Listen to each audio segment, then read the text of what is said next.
Zuckerberg said that Facebook will ask users if they're familiar with specific news sources, and if so, if they consider them trustworthy.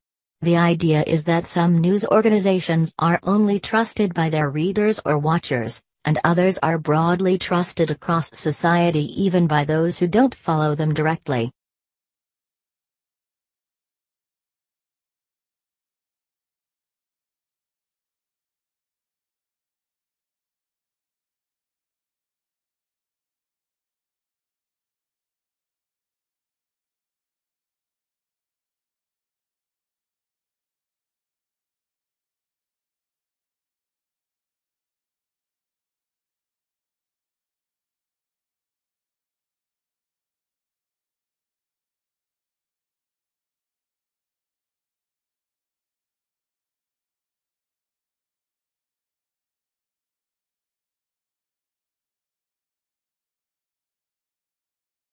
Sounds fine. Except, can we really trust Facebook's own users to make that kind of determination? Look no further than the fake news story from earlier this week alleging that the Center for Disease Control had said that this year's flu shots were potentially deadly that spread like wildfire, gaining more than 176,000 engagement.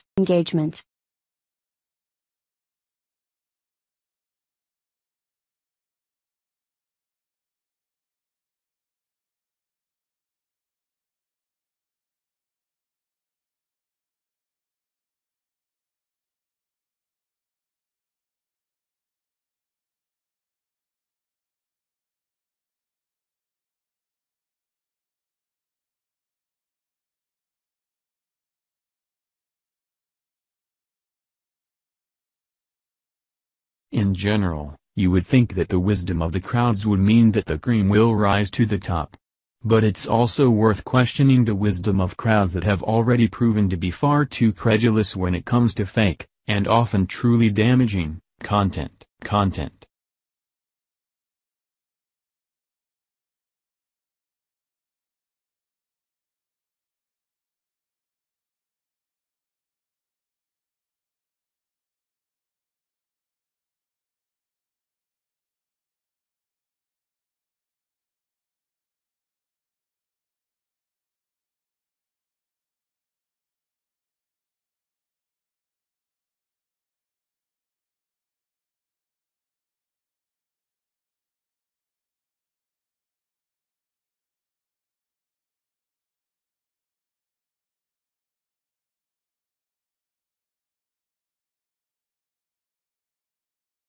Last summer, Google fired James Damore for violating its code of conduct after the engineer circulated a memo arguing that women may perform less well in technical jobs than men because of biological differences between the sexes.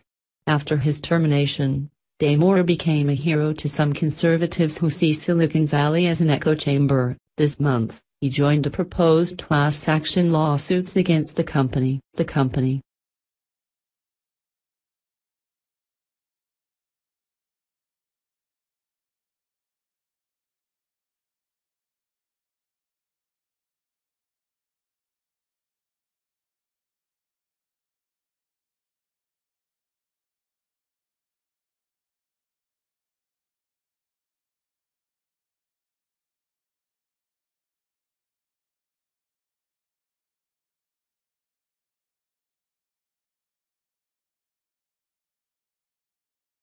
It's usually cheaper and faster to order pizza than to get a delivery of fresh ingredients from a grocery store.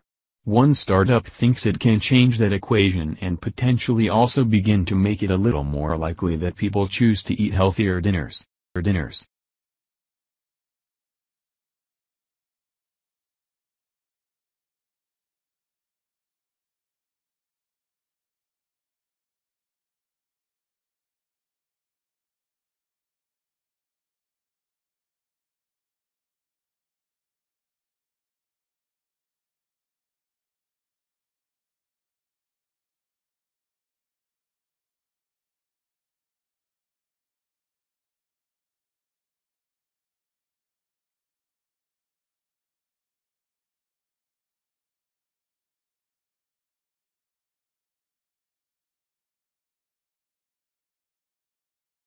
In the company's system, small fulfillment centers near grocery stores will be tightly packed with products arranged in a 3D cube of racks.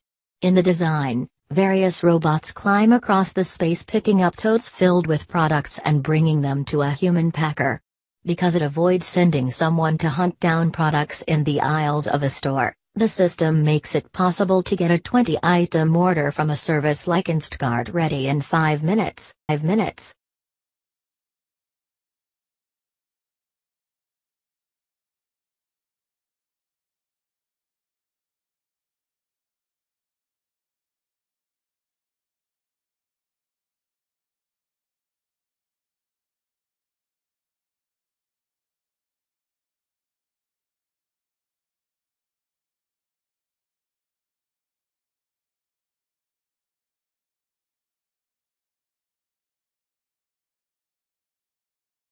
Typically, retailers use large, remote warehouses to make it more efficient to fulfill online orders.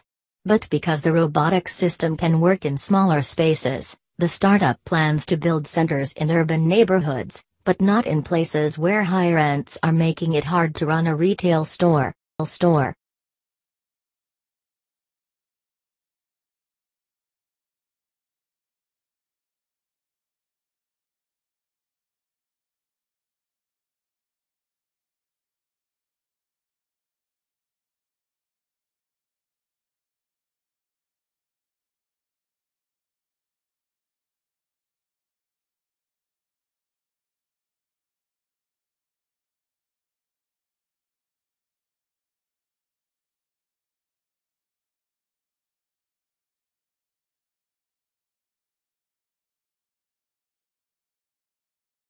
We're paying a fraction of the rent compared to a storefront on a main street, we're using a lot less labor, and we're doing it a lot faster, Goran says.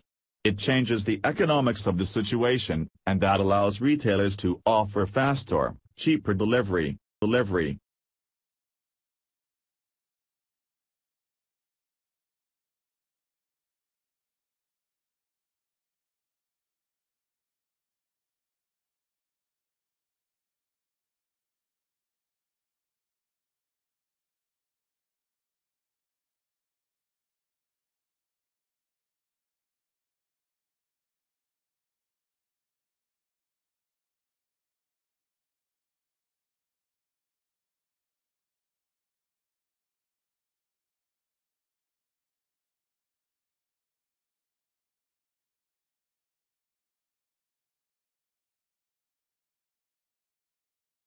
Exactly 1 year ago, cities and organizers were readying themselves for the Women's March, the largest day of protest in history that took place on January 21, 2017, 1 day after the inauguration of Donald Trump.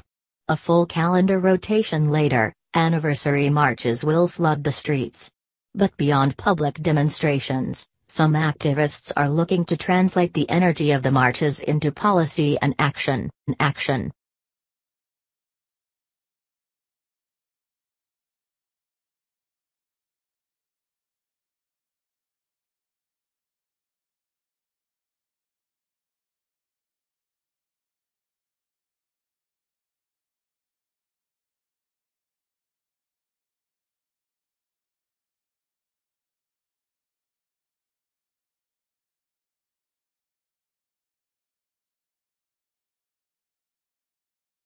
March On, an organization that spun off the original Women's March group last year, is focusing its energy this year on galvanizing people to vote during the elections this year. During the midterms, they'll be organizing community marches to polling places.